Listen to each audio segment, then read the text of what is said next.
Welcome back. Jurassic World dominating the box office again over the weekend, and now I have seen it, and I join your thoughts on it. Great movie, especially in 3D. But joy, anger, fear, and some other Pixar characters, well, took dinosaurs head on. So how'd they do? Well, our movie reviewer Matt Perrin takes a look at Inside Out.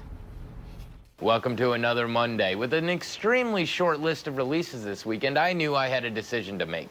I also knew that doing a second review on Jurassic World would probably not go over so well. So, once again, I put aside all awkwardness and ventured into the children's theater to bring you my take on the newest Disney Pixar animation movie, Inside Out. Our movie begins with a young girl. As Riley is born, so are her emotions in her brain. We are introduced to joy, sadness, fear, disgust, and anger, respectively. Located at the master control center of her brain, these 5 emotions are responsible for controlling how she sees the world and what memories are stored. These memories can be categorized, some becoming core memories that make up the different aspects of Riley's personality. Life is great in her hometown in Minnesota, and her emotions balance well with each other until Riley turns 11. And her father uproots the family to move to San Francisco for a new job. Joy, Riley's most important emotion, does her best to keep things positive, but the other 4 emotions struggle with how to adapt to this monumental change in Riley's life. As sadness suddenly finds herself accidentally causing problem after problem, chaos erupts in the master control center, causing joy and sadness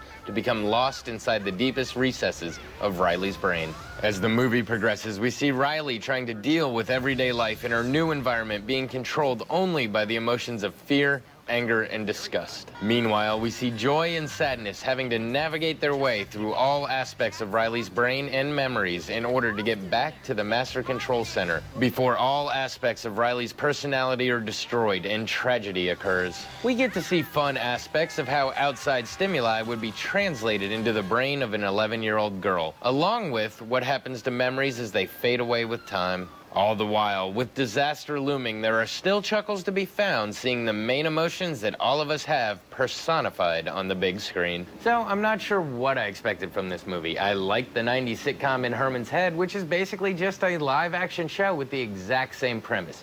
So I figured that Disney Pixar had a solid concept to work with.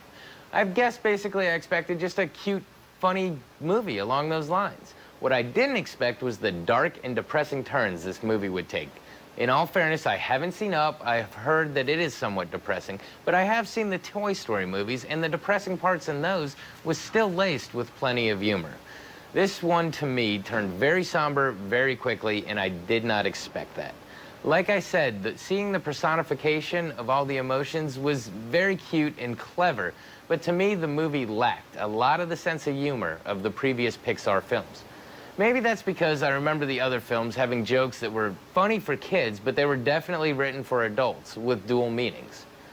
On a redeeming note, the end credit sequence does have a lot of scenes just like that, which I found extremely funny. I only wish the entirety of the movie could have been like the last 5 minutes. Well, this has been your Monday Movie Musing. I sincerely hope I didn't rain on your parade. I'm sure your kids will love the movie. Back to you. Well, you know what, Rochelle? My kids actually saw the movie this weekend with my mother-in-law, and they really enjoyed it. So it probably was right on their level. They probably didn't get pick up on the all the darkness deeper, darker meanings. Yeah, but you know, our producer, Emily Stahl, was telling us that this is one of the first Pixar movies that did not come in at #1 on the box office opening weekend. So maybe, you know, some people felt that. Pounced by the dinosaurs. Yeah, check it out for yourself. Let us know what you think. Well, here is one emotion many of us are feeling: heated. And it's not just in your head. No, we've got your 7-day forecast next.